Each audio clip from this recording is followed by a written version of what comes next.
Okay, good afternoon everyone and welcome to today's webinar. Leading us through our discussion is Netacea's Head of Threat Research, Matthew Gracie McMinn, and Head of E-Commerce, Tom Platt.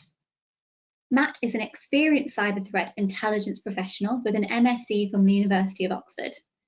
In his current role at Netacea, Matt researches and investigates the impact of malicious bots on online businesses and their customers.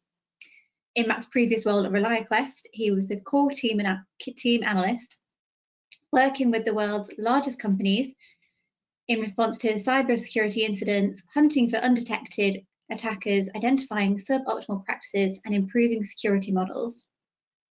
Tom works with leading e-commerce marketplaces and media organizations to help them understand and quantify the impact of bots.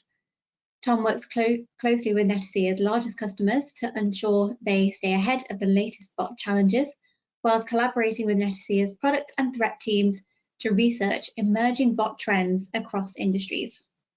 So during today's panel discussion, Matt and Tom will be delving into the bot challenges facing brands and customers in 2021. If throughout the webinar you have any questions, please do feel free to ask them in the chat box and we will make sure they're all answered at the end. We hope you enjoy the webinar. Over to you, Tom. Thank you, Danny. So yes, just to cover what we're going to be talking about today. So I'm going to hand over shortly to Matt, who's going to talk about what we saw last year. We're also going to talk about some of the key threats we're predicting for 2021. So these include credential stuffing, scalping and carding. We're going to end with a summary, and as Danny said, we're going to have a Q&A session as well. So if anyone does have any questions throughout this presentation, please do let us know, put them in the questions box, and we'll make sure and try and get through all of those towards the end. Before we get into that though, I did think it's important just to talk about when we're mentioning bot traffic today, what do we actually mean by that and how do Netacea define bot traffic? So you'll hear a lot of figures banded around at the moment, anywhere between 50 to 80% of all online traffic comes from bots. So how do we classify these bots? What makes it bot traffic? And essentially here at Netacea, we class bot traffic as any request that's made by an automated process. So there's any request that isn't triggered by a human and is actually just run completely in an automated fashion. But it's really important when we talk about bots that we don't just assume that they're all bad. There's some really important bots out there that are key to many businesses. So these can include everything from search engines like Google, Bing and Yandex, to tools that your teams might use, such as SEO checkers, security scanners, uptime checkers, but it also might include partners that are using your site to resell your services, get your data for their purposes and working with you. So it's really important to mention that when we're talking about bots, not all bots are bad. There's a lot of good ones out there as well, but of course, for a lot of malicious bots, you'll find a lot of content from us in terms of bots that do credential stuffing, fake account creation, ones that try and brute force cards, ones that try and scalp products, and things that try and scrape data. So there's a lot more content on that. We're going to go into a few of those in more detail today. I think one of the things that it's also important to touch on at the start is that there is a big difference between what we sort of typically class as a hacker and what we class as a bot. And this is a real challenge for security teams today. Effectively, previously, a hacker would just be someone looking for and carrying out illegitimate activity on your website, your mobile app, your APIs, or your platform. And they're effectively looking for technical weaknesses. So they're carrying out activity that looks abnormal. It's not what you'd expect. And it requires a very different type of tool to detect that than what we see bots doing today. So bots, for all intents and purposes, tend to carry out activity we actually want on our site. So it might be creating accounts, it might be trying to log in, it might be looking at products, and it might be checking out. So effectively, bots are doing a lot of things that we'd want to happen, and they do look very different to these attacks that are certainly things that we don't. The problem with a bot is they can just do it at such a pace, at such a speed, that they're able to take advantage of your site for a number of different reasons.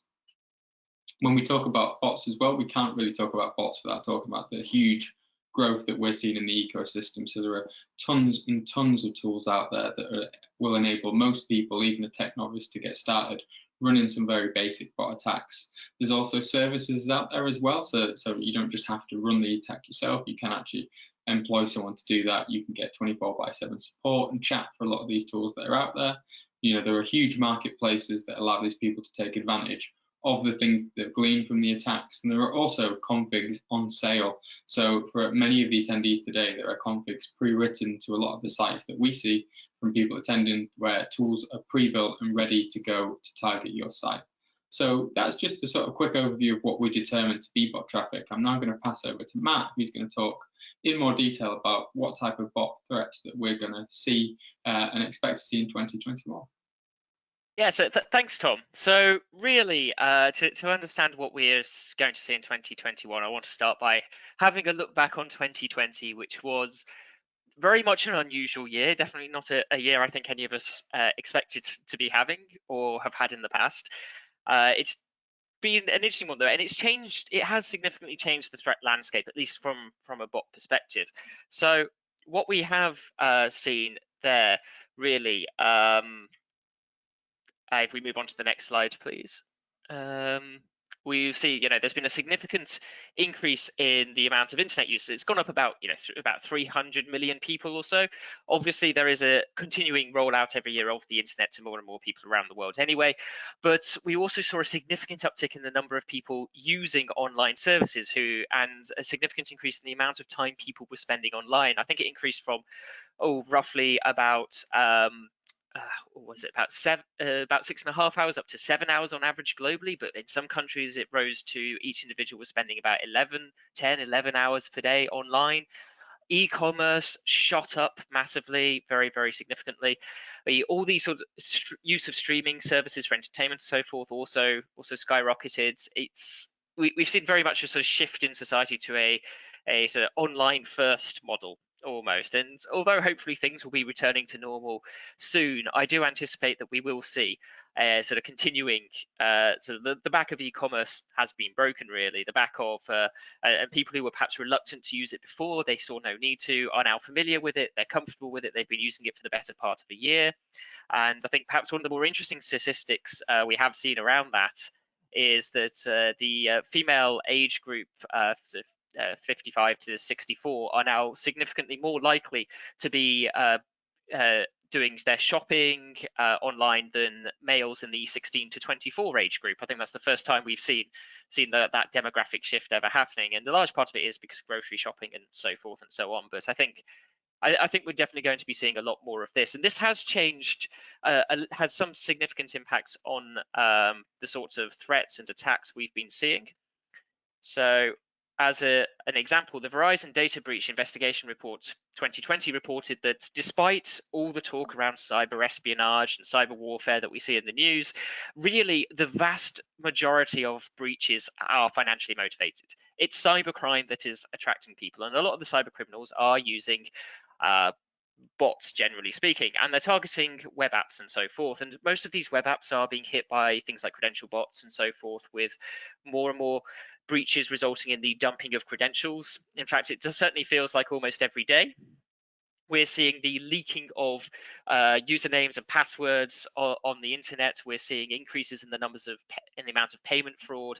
And certainly if we look at some of the headlines and legal notices from organizations like the FBI and other law enforcement agencies that you can see here, there's a lot of attacks in terms of bots targeting things like PlayStation 5s and other high demand items, credentials being stolen and then being used to impersonate other people online and take over accounts, and also things like digital payment fraud surging as more and more shopping goes online, more credit card details are online, there's more breaches, which in turn, of course, increases the amount of theft going on there. And I think these are the sorts of patterns we're expecting to see carry on in 2021. So as we go into 2021, then I think probably the most commonly seen attack, and I've alluded to this already, is relating to credential bots.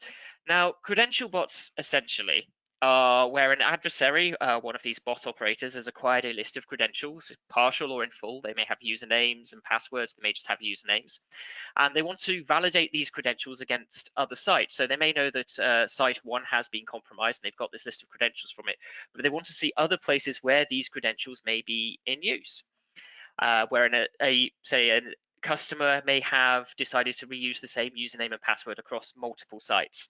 So they'll go and test them against other sites, lots and lots of other sites, and gradually they'll build up a sort of profile of the individual whose credentials they've stolen, all the sites that that individual is accessing, and build up this sort of almost like this sort of fake identity where they can take over all of these accounts. They can then use these credentials in themselves or sell them on to someone else illegally, allowing that person to impersonate this individual online. Essentially allowing someone to steal things like streaming services, Amazon logins, those sorts of things. The reason why I expect to see these carry on really is this sort of the fact these breaches are continuing. We're seeing, as I said, nearly every day, it feels almost every week, we're seeing more and more breaches, more and more data dumps on Pastebin. And as there's more and more credentials floating around, and I really do anticipate we're going to see more and more attackers utilizing these bots, using these bots to stuff these credentials into login pages all over the internet.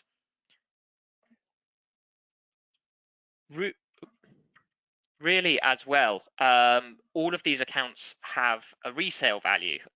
So whereas a attacker may have acquired, you'd say the initial dump may have been of just one site where the accounts may not even be paid for. It may be a freely available like newsletter sort of thing that people may sign up to. If they've reused that username and password elsewhere, they can then have, say, a streaming service compromised, their e-commerce sites compromised, and so forth. And all of these accounts, even ones that may seem free initially, do have resale value on illegal marketplaces and so forth. And as these people build up more and more of a list and people are signing up to more and more services, as I mentioned, we've seen more people using e-commerce than ever before. We're seeing more people on the internet. Social media usage now is up all over the world, with more than 50% of the global population being on there. We're seeing more of the massive growth in places like the Genesis marketplace, which we'll be doing publishing a white paper on soon. But these are places where these attackers sell these fake online identities that they've managed to gather through these credential stuffing attacks. And by combining all of these accounts for an individual together, someone who has access to that information can essentially wear a mask, allowing them to online look like someone else, and therefore, or essentially impersonate them, you make purchases in their name, use services in their name, that sort of thing. And these sorts of masks can go for anywhere from between $7 to $90, making them a very sort of low risk, very easy to perform attack for attackers, but potentially with a very, very high payout. I think for you, Tom, as well, from a business perspective, are you seeing this as being something with some sort of significant business impacts as well? Definitely, yeah. So we're seeing a lot more of this, particularly, in obviously the online streaming services, the video gaming services, essentially anywhere where there are accounts with value within them. So anything where there's a reward point.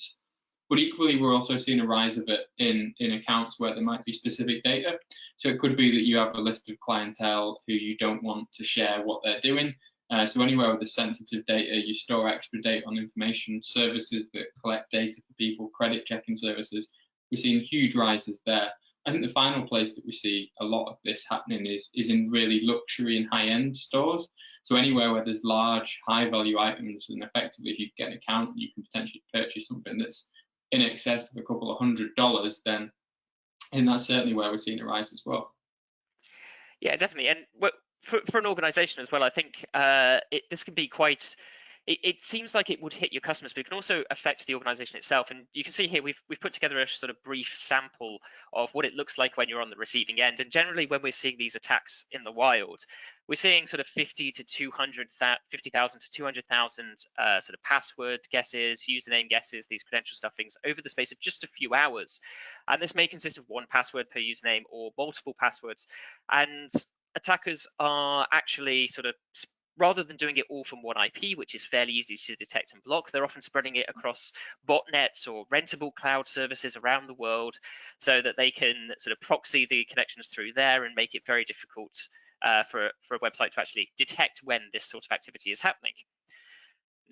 But even for an attacker, as I mentioned, this is low risk, low cost, but high payout. Success rates for these attackers on these sorts of attacks are often less than 1%. They'll very rarely log in more than sort of 1% of the time. But when you're making 200,000 attempts, that's still thousands of successes. And the combination of making all of those attempts increases sort of infrastructure costs around servicing that amount of traffic, as well as imposing certain sort of problems around reputational damage. In many ways, I find the organizations who are the victim of these credential stuffing attacks are exactly that. They are the victims as much as the customers are. But generally speaking, the public blame the organizations for these. When they hear that company X has say 200,000 accounts from company X have been taken over by hackers, they'll blame company X, not the fact that their company X's customers may have had various sort of passwords being reused. They may not have followed proper security procedures. That sort of may have had their credentials elsewhere compromised, may have been phished. It's generally the company who get blamed, and then people are less inclined to use that company. Of course, there's also the financial loss with things like GDPR, which I think Tom would agree is more of a concern to businesses now as well. Definitely, yes. I think, yeah, people take it a lot more seriously. Once you get into accounts, you're able to get their addresses, their personal details, and their data. I think generally, as the public, we're more sensitive to that. If there is a breach on our favorite shopping site or favorite streaming service, we feel like it's their fault. We feel a lot more protective over that information. Equally, we're seeing a lot more fines being levied against that when it's happened. Yeah, and the fines are definitely bigger now than they were in the past, with more and much stricter laws which have bigger teeth as well.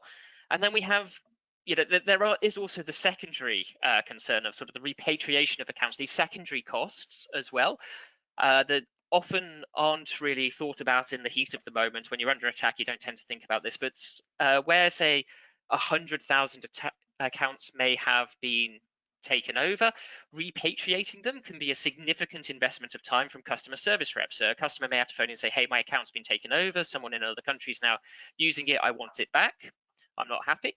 The customer service rep may spend as little as 5 minutes repatriating the account, but it multiplied up over, say, 100,000 times. 100,000 times 5 minutes is what, about 8,000 hours? That's a significant investment in time and resources on behalf of the company. And given how easy it is for a sort of one person in a bedroom to just run a very simple script to fire loads of usernames and passwords copied from Pastebin against a single login page, it feels disproportionate in terms of the sort of cost to the attacker versus the cost to the organization.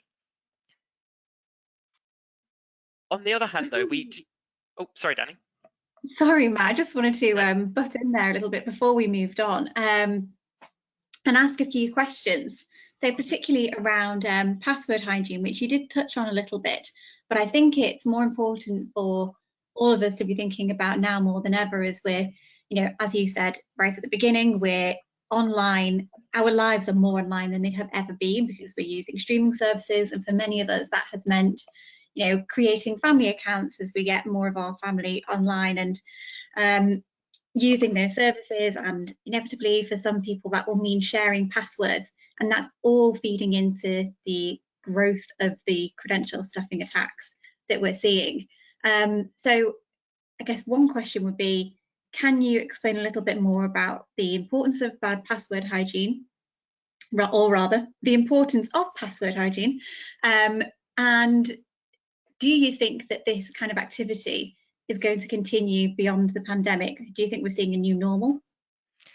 Yeah, so to tackle password hygiene to start with, it's definitely something that it's definitely a concern of mine. I think the average person now has something like 190 plus online accounts. Many people, even I, struggle to keep on top of all of them, even with a password management tool. And most people aren't even using a password management tool, which means, generally speaking, they may be reusing even if they have, say, 10 different passwords, they may be reusing them sort of 19, 20 times across the internet, each one.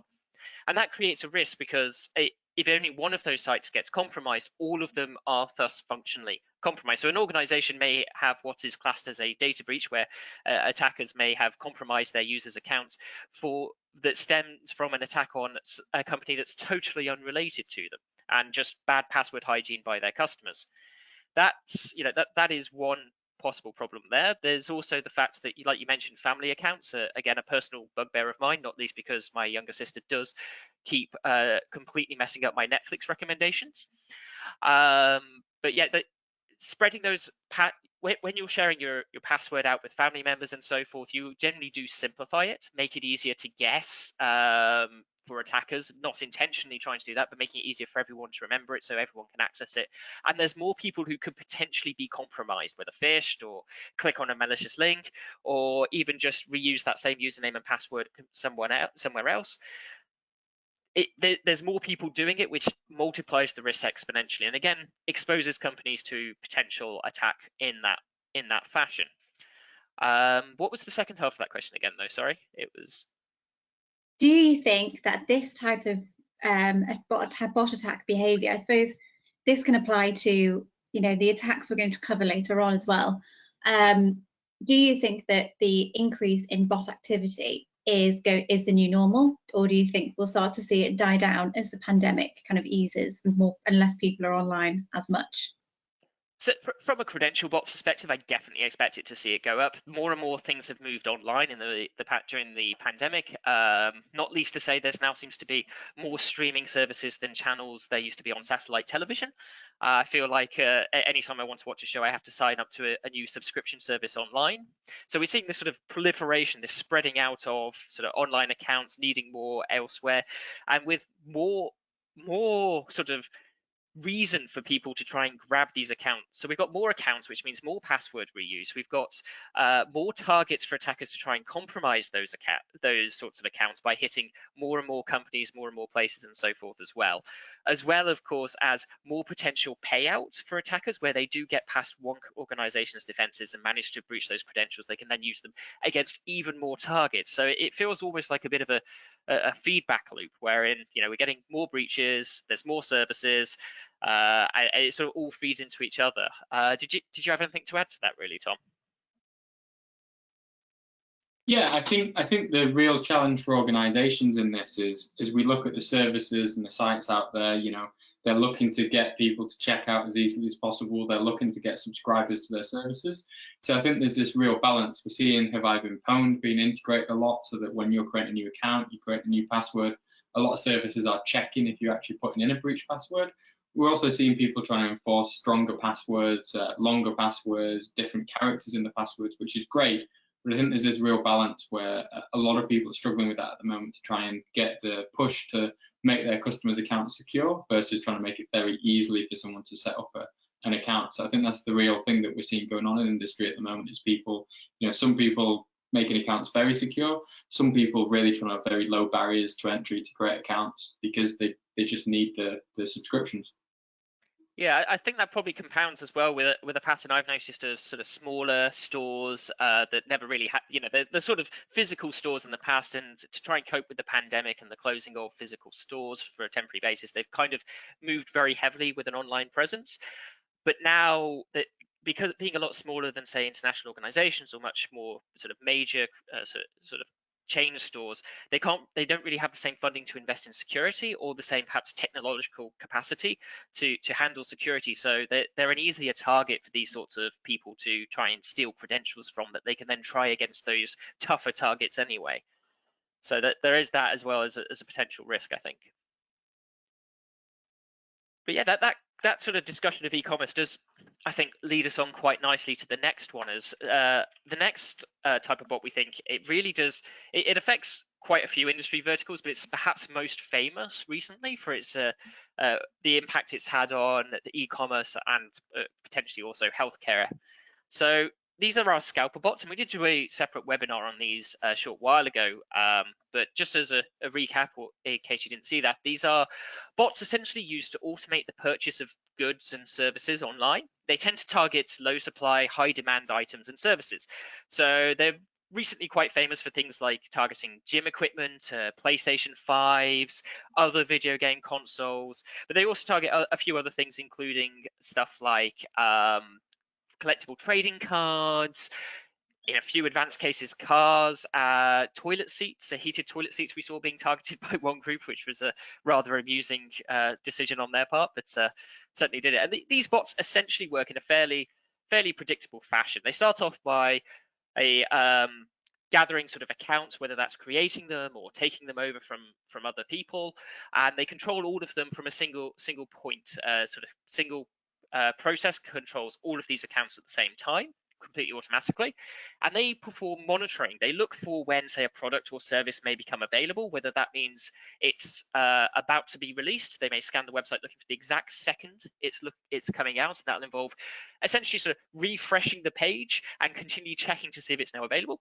Or if it's, like the PlayStation 5, out of stock, they're waiting for the restock, they'll keep refreshing and checking, often far faster than a human could by hammering the F5 key. They'll be there sort of possibly sort of dozens of requests every second, or hundreds of minutes sort of thing.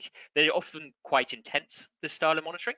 Where they're challenged by things like capture or sort of behavioral analytics that say, well, you're clearly a robot, the more advanced bots have now developed ways of bypassing these defenses, of passing capture automatically or passing it out to a human capture farm, proxying IPs, so not all of the traffic's coming from the same place or even the same country, human emulation as well, so it just starts clicking through, occasionally changes the sort of web page it's looking at, back and forth, moves the mouse around on the screen randomly, the sort of activity you should see a human performing. These bots are getting quite clever now. And then once the product becomes available, they simply add it to the cart and complete the purchase. We also do have in our Scalper bot kill chain a fifth stage, which is delivery abuse, though generally this is more of a manual process than being performed by the bot, so I won't really go too much into that, but it generally involves trying to bypass restrictions on one per household sort of restrictions by putting in fake addresses and then redirecting delivery drivers after the product is shipped, that sort of thing. But yeah, so Scalper bots really are rather interesting, and that they do present a slight difference from credential bots. So credential bots are very much sort of illegal as they're trying to take over accounts, and they're sort of arguably bordering on identity fraud style of things. However, scalper bots really aren't illegal at all. And generally speaking, due to the sort of supply and demand issues we've seen over the last year, as well as the sort of desire for hot drops and more people being aware of this as a potential sort of tool or a way to try and get products and thinking, hey, it's tough trying economic times, I could make a bit more money this way. This has we found more and more people are adopting scalper bots. And I think, Tom, you put together this graph about interest in PlayStation 5 versus interest in scalper bots over time. Yeah, and I think what we're seeing happen at the moment is a combination of things, really. We're seeing, obviously, a lot of items going out of stock that people want, a lot of frustration in a number of marketplaces where people are wanting to get items, but they can't, so they're starting to look and consider turning to bots to try and purchase the items they want. And then the other thing that we're actually seeing as well is that the people that used to target items are now seeing that they can make money, and it's probably easier, less competitive for them to actually try and sell people tools and services in order to do it rather than do it themselves. And so there is this huge commoditization of the market and the tools that are used to try and scalp items. So I think when you add those two things together, what we're seeing here is a captive market of people frustrated, looking for tools, but also a new market that has emerged over the past year or two that's made those tools really easy and readily available for everyone. Yeah, my team as well have been looking into some of these communities and so forth as well. And in line with that, we have seen an increasing professionalization of these groups. Many of them are now running things like recruitment campaigns for developers. The bot developers are very much in competition with each other. For them, this is very much a business. This is their day job, building bots specifically to target low supply, high demand goods or services for resale. And these bot developers are building these tools, and they're competing with each other, and they've started to expand. They're getting more investment as more people are getting interested in this, buying their tools or looking to try and participate or get involved in this, whether that's because they feel like Scalper bot is now the only way to buy what they want, or because they want that extra bit of cash, or maybe a mixture of both. So more and more people get involved. There's more investment, and the groups themselves are starting to professionalize. They're getting more and more developers on with, say, particular skill sets. They're looking to recruit. Some of them as well are have sort of built out sort of subscription services, so kind of like Netflix style sort of monthly subscription payments in order to use their bot tools. So people can buy in at a cost, at a sort of nominal fee per month, and then use their bot. And they're providing like customer support helplines in the case of larger groups where some of these bots have, say, 20,000 customers or so forth. They actually have sort of multilingual customer services. They recruit people with various language skills to make sure they're dealing with a global market that they now have.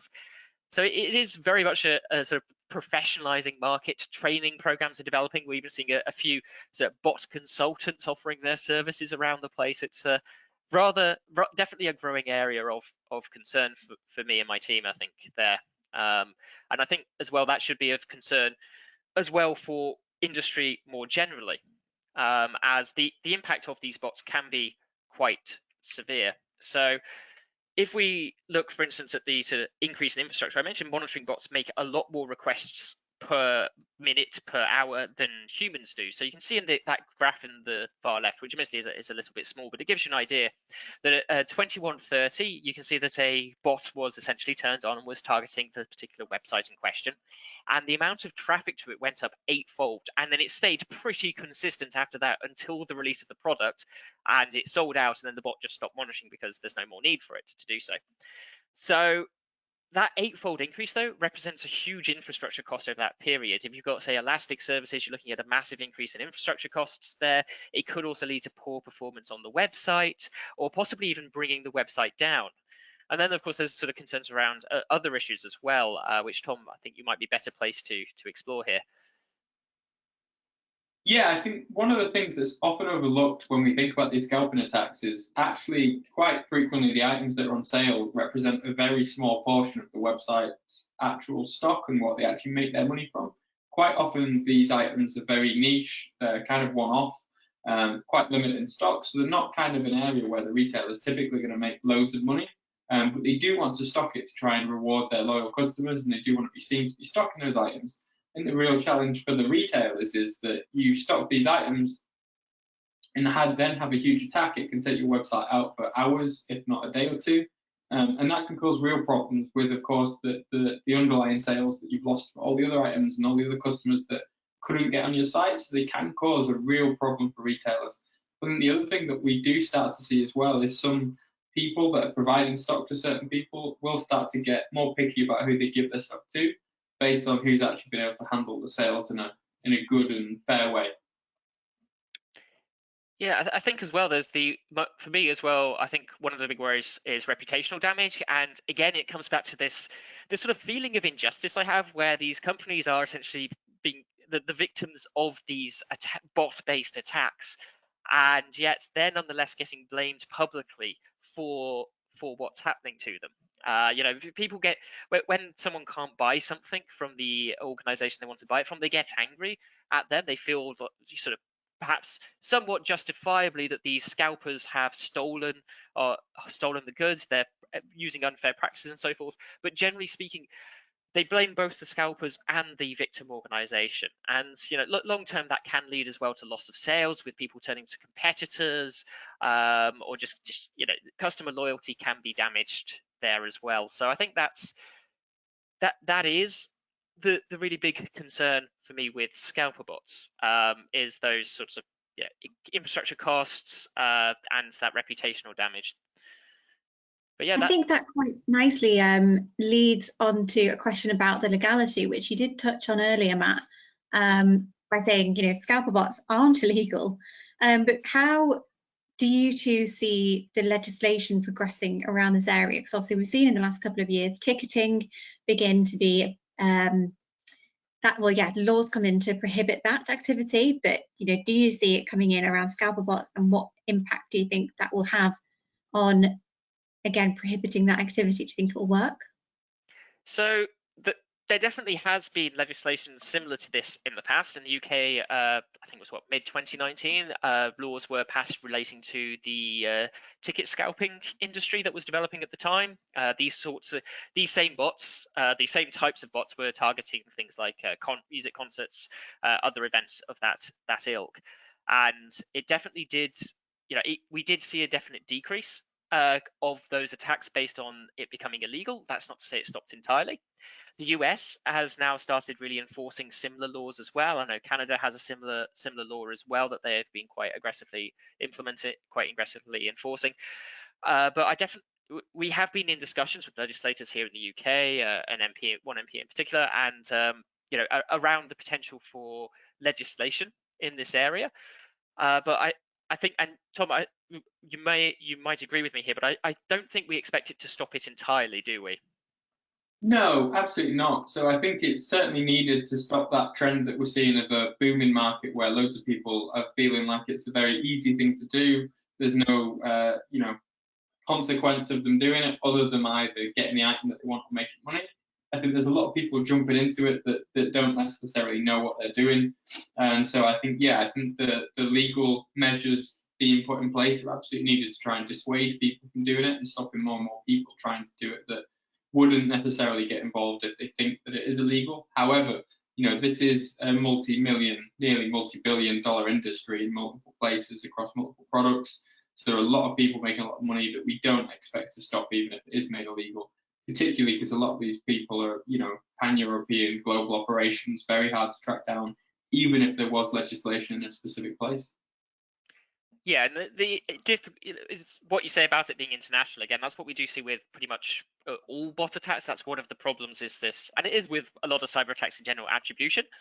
But when it comes to enforcing law across borders, it gets much more complex, doesn't it really? Particularly since we've seen some of these groups literally buying things like PlayStation 5s from one country where they're sort of high in stock and then reselling them in another country where they can make much more profit due to supply and demand shortages.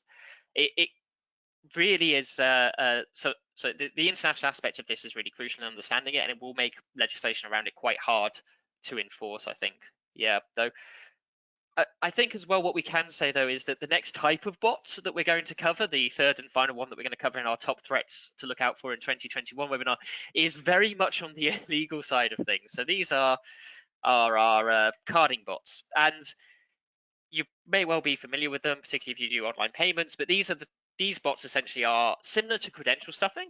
An attacker has gathered a list of payment details, things like credit card details, debit card details, and they need to validate which of these are accurate, which of them are usable as well, because some banks are better than others at detecting illegal use of these credit cards. So what they'll do is they'll make small purchases with each of these cards against different merchants, against one merchant or against different merchants, in order to check to see whether the details are first of all correct, whether they go through and be accepted, and also where perhaps they have only a partial list, say just a credit card number and a security code, they may be looking for, say, an expiry date and may try to sort of brute force that information as well.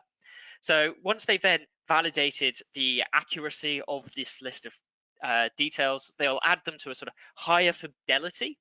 The ones that succeed, that can be used for illegal purposes, for illegal purchases, for anything, they'll add to a separate list, a higher fidelity list, and then they'll be able to sell this at quite an increased cost on the lower fidelity list. So it's a fairly low cost attack, again, like credential bots. It's a simple automation process for them to perform, but it can bring quite significant payouts for them.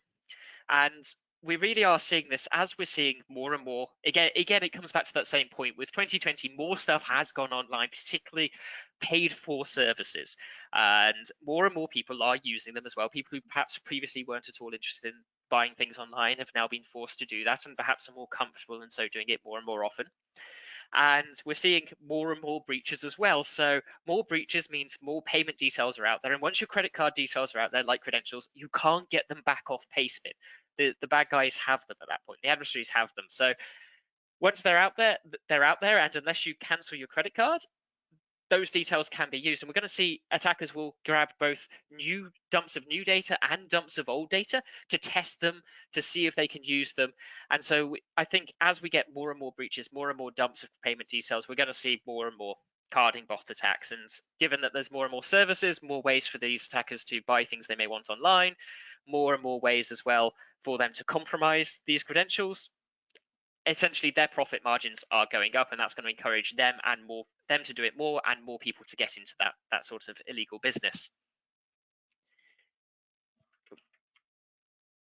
And yeah, so essentially that is where it comes down to. And again, I think we're coming back, aren't we, Tom, to this sort of internet makes international attacks easier problem. Many of these attackers will sit themselves in a country that doesn't have sort of very tightly negotiated treaties with the victims in their target country, and will simply launch these sorts of bot attacks against them, knowing that law enforcement in the target country won't be able to respond or do any sort of significant response to them, at least not in a cost-effective manner. It can be very difficult to first identify these people, and then secondly, of course, chase them down and actually enforce some sort of legal consequence for their actions. And it's not just us, really. We're seeing more and more headlines around sort of digital payment fraud being a growing concern. Definitely, it's a growing threat for a lot of people. And you know, when we see these in action, what we often see from our data sets are things like unbalanced activity against a single merchant's payment paths versus other pages. So on this page, you can see a single user's journey through the website, and the different paths they've requested are represented by each of the different bars, and the number of requests is how big the bar is, essentially. And generally speaking, when we say user go through an online store or through a streaming service or some sort of paid service, we would expect to see them look at more items than they would attempt to make individual purchases, whereas in this case, this giant green bar in the middle is the sort of thing we occasionally see when a single merchant is targeted, where huge numbers of requests are made to a single payment path just to try and check all of these credentials details. That's a fairly easy and obvious one to detect, but it can get a bit trickier when some of these bot actors get a bit more advanced. And again, this comes back to the professionalization of these groups. They found that that sort of activity very easily gets detected, very easily gets blocked, and can very easily cause them headaches, lose them the data that they're trying to exploit. So instead, they'll use their bot to target multiple merchants across multiple frontiers. So they'll hit, say, 3, 4, 5, 20, 30, 40, 50 different merchants. And because each merchant's seeing only a small subset of the attempted purchases, they're not going to trigger any alarms. For each merchant, it looks very low and slow and can slide underneath any of those triggers. But on the other end of it, it's all hitting the same payment gateway. So really then we find the onus is either on organizations like ourselves, Netacea, who sit in front of many of these sites and so can see this activity before it splits out to the different merchants, or on the sort of other end of things with the gateway there, where multiple requests are coming back against the one gateway. It can be quite a tricky one for merchants to do. But again, coming back to this sort of the victim being blamed almost here, Tom, do you agree that there's significant worries around sort of financial costs and reputational damage and loss of business relating to these attacks? Yes, I think anyone with a payment gateway, for them, carding represents a significant attack. I mean, what we could see happen if one of your payment gateways gets targeted via your site, in kind of the best case scenario, we can expect the payment gateway to shut off your feed or limit the amount of cards that you're able to check. That can cause huge disruption for, of course, all your customers that are trying to either check out or subscribe or use that payment gateway. So it can effectively take you offline from taking new orders or new subscribers. I think the other thing that we see is there can be huge charges. Some people pay for every X amount of checks on their payment gateway. If they have a huge attack, as you said, Matt, these attacks can be hundreds of thousands of attempts that can run up very significant bills. And the final end to that as well is if someone is successful in one of these attacks and getting that information, they use that card successfully against your site to make a purchase. There is, of course, the liability of fines and chargebacks that you can expect. So there's kind of a number of ways it can reduce your amount of sales and subscription, hurt your revenue, and then there's, of course, the risk of fines and charges on top of that. So it can really hurt you in a few different ways if you do have a payment gateway that's targeted. Yeah, and for me as a consumer as well, if I see an unexpected bill or unexpected charge on my credit card bill at the end of the month from a company I've never done business with, I instinctively want to blame that company and never want to do business with them, even though I know, hey, it's probably they've been victimized by this just as much as I have in many ways. But that does hurt your reputation as well. And again, it's the whole media perspective of these sorts of things. The public eye tends to fall on the victim company and say, hey, you are often, you're the one who sort of processed these payments. You're the one who handled them. So you're the one who's to blame almost. And that can lead to long-term loss of business, reputational damage, and all of those concerns as well. So yeah, as mentioned, this is the sort of attack, it's got a significant impact for the organizations, but given the ease, the lack of consequence, the low cost and potentially very high payouts from compromising, say, tens of thousands of credit cards, for attackers, this is a really tempting one to hit. And I think, we're definitely going to be seeing it grow in 2021 and become more and more of a problem. Matt, how accessible are tools for carding attacks? Because I know you've mentioned previously that scalper bot tools are extremely accessible. There are lots of communities that make it even easier. And similarly for credential stuffing, I mean, famously, we know that you can search Twitter or search on, just carry out a Google search to track down credential stuffing tools. But what about carding? Is it the same? It is the same. It is much more illegal than scalper bots, so they don't tend to have the same sort of very public recruitment programs. Their websites don't say things like "as featured in Newspaper X," even though Newspaper X was often quite condemning of their practices, but they do at least boast about it. But these carding bot operators and developers and so forth, they're not hard to get to if you want their tools. These tools are not particularly complex. A little bit of coding knowledge, you can sort of start building one yourself.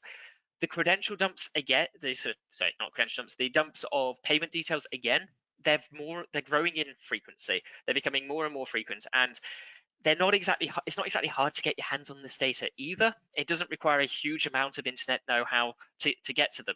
Admittedly, slightly more than getting to the scalping bots, which tend to be a bit more aggressive in advertising and so forth. These groups tend not to advertise themselves, but they're not exactly going to great lengths to hide themselves either. They're not, we're not exactly picking locks to get to them. They're pretty easy to get to, and a lot of these people are quite open about discussing what they're doing and how they're going about it. And again, there is a sort of professionalization of this market. You can buy these tools, and the market does have its subspecialities in terms of, some people will just build carding bot tools and develop their carding bot tools and then sell them to someone else. They won't actually do the whole carding. They won't build a tool and then necessarily use it themselves. Their job is just the developer, and whatever someone else uses it for is their sort of business. That's something else we're definitely seeing in that space. So I suppose that kind of brings us to the end. I want to leave enough time for any more questions that may sort of have arisen or that people may have. But I think for me, there were sort of three key takeaways really, which I'd like you to have. And that really is that COVID-19 has changed the online landscape quite significantly. Although a return to normality may hopefully, sort of, it will probably change. It will probably slow down that growth in e-commerce, streaming sites, and in the sort of general presence online. But I think the horse has bolted. We have seen a shift to an online an online first social model almost. And I think we're going to see more and more online activity in the future. People are realizing, legitimate people are realizing, hey, this is a great way to make more money. This is a great way to conduct business and so forth. More and more people are moving to remote working even. But that does come with incumbent risks, and it does make these bot attacks easier and much more frequent. Attackers now are developing more and more ways, and as they're making more money and they're seeing this as a way to make more money, they're investing more money into it as well, and they are professionalizing, they're teaming up, and they're becoming more and more capable at getting around defenses. For many of them, this is their day job just as much as for others of us. We work in front of the computer, we run our websites, we run our organizations from there. These people run their bots. That is their 9 to 5. They're not doing this sort of for 2 hours after work, it's sat in the dark at home sort of thing. This is their day job. They are professionals, and they are frankly quite good at what they do. So we need to make sure that we are, in terms of bot management, as mature, if not more mature than them, so that we can make sure we can protect ourselves from these people. And I think as well, Tom, that there is, because of this increased threat, because of this increased capability, we're looking at a significant potential for increased financial costs and damage to brand reputation from these attacks, wouldn't you say? Definitely, I think people are more aware. There's clearly a lot more news. We're seeing a lot more press. People are more offended by it. If they can't get items, people are more vocal. If they get hacked, they lose a lot of trust. I think the one thing to take away from this really is that these attacks have been around a while, but they're now at such a scale that I think anyone could be a victim to it, and they do pose a risk for not just very large businesses and well-known brands, but pretty much everyone with a decent sized presence, with a payment gateway. with limited edition stock or credentials, you are potentially a target. And I think that is where we've seen it shift. It's now not just the very small number of targets and small people operating in this market, but a lot of people doing it, and it does pose a new and bigger risk to sort of everyone out there. Yeah, absolutely. So thank you very much, everyone. If you have questions, feel free to drop them in the chat. Do we have anything for myself or Tom at present, Danny? Just one at the moment. So yeah, please do feel free if you have anything that you'd like to ask to Matt or Tom. And it's just circling us back to the professionalization of bots or bots as a service. Mm-hmm. So we've been talking a little bit about the accessibility of bots, and so this question just asks, yeah, so what do businesses need to know about these communities, and what can they be thinking about in 2021, I suppose, in terms of protecting themselves against the rising relevance of bots as a service? Yeah, so from my perspective, and Tom obviously coming from as a head of e-commerce may have a slightly different approach to this, so I'll definitely be wanting to hear his opinion in a moment. But from my perspective, I think the key thing is these people are very good at what they do. They make a lot of money. We've seen investments. Some of these groups can throw well over £1 million, sort of $1 million or so, into a single product, particularly with scalper bots, for instance. So they're so well funded they can buy up £1 million of that product. Other groups for carding bots and so forth, some of the more advanced ones, are really quite well funded. They recruit developers. They have, they have service desk helplines. They have all sorts of they have all these different tools, all these different capabilities. They have lots of people. They're very skilled at what they do. Probably just as skilled as many of us are in terms of our sort of internet knowledge and so forth. And what that means is that that they can be very dangerous. What they do, their job, their goal is to make as much money as possible, in much the same way as it is for many of our businesses. And unfortunately, their goal does tend to result in us getting a bit hit up and so forth. But so in order to protect ourselves, we do need that level of maturity.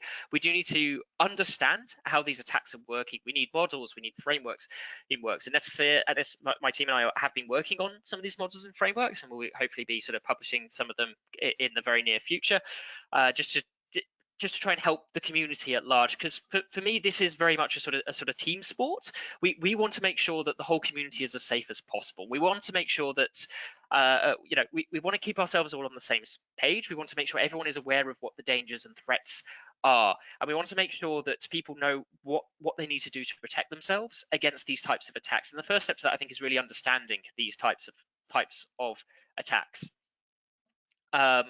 So for me, I think the key thing to know about these groups going into 2021 is they are professional. They're very, very good at what they do, and they are very well funded, and they're looking to make more and more money. And as they find things that work, even as we put defenses in place, they're going to be motivated to try and bypass those defenses with new techniques, new attack paths, still nonetheless to hit the same targets, though, I'm sure, because these are the tried and true targets that they've got. So those carding, scalper bots, and credential stuffing bots are not going to go away at all. They're definitely going to increase over the next year, I think.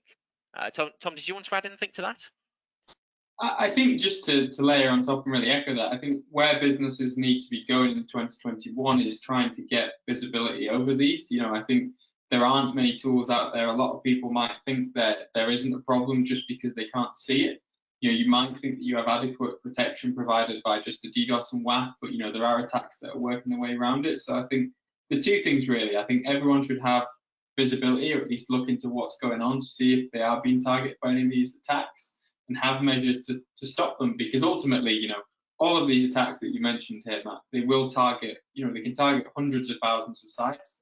If you're the site that doesn't have protection, you're the biggest target. I think, we're still in this position where not many people have comprehensive protection. So I think the more people do, will move the attacks on and, protect themselves. Yeah, absolutely. You don't want to be at the back of the herd when the jaguars come hunting, really, is what it comes down to, I think. That's a slightly different analogy than the one I was going to suggest, the key takeaway, but an excellent one nonetheless, Matt. Yeah, so my takeaways from that are that proactivity is becoming more and more important in cybersecurity as a whole. And like you say, Matt, it's about becoming more mature about our understanding of the bot landscape. That's what's going to help us achieve that. Fantastic. Well, thank you both so much for taking us through the top threats in bot management for 2021. If anybody does have any questions or anything that we haven't covered in today's webinar, please do feel free to contact us at hello@netacea.com, and we will make sure we answer your questions in due course.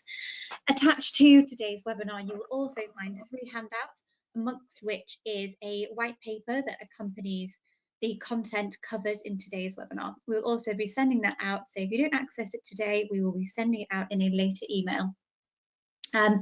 Thank you everyone for joining us, and we hope to see you all again soon.